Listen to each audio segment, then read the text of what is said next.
Ready for your quick sign lesson of the day?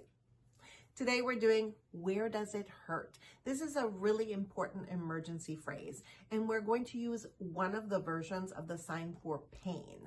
We're going to be using the one that circles. There are two versions, one that twists repeatedly and one that circles. I'm going to be using the circling one.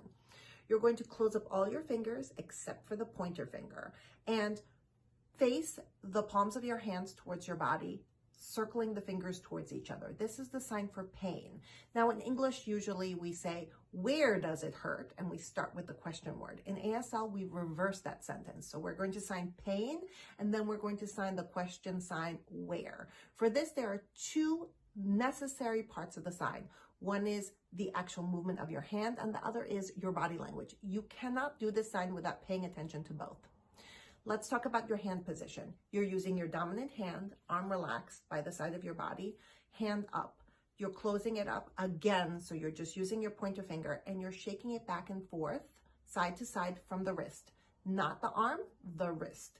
This is the sign for where, but I need to add facial expression. I'm going to lower my eyebrows, use a confused or questioning facial expression, and raise my shoulders, like I'm crunching myself up as I lean forward. So it's going to look like this. This is the sign for where. Now let's put those two signs together.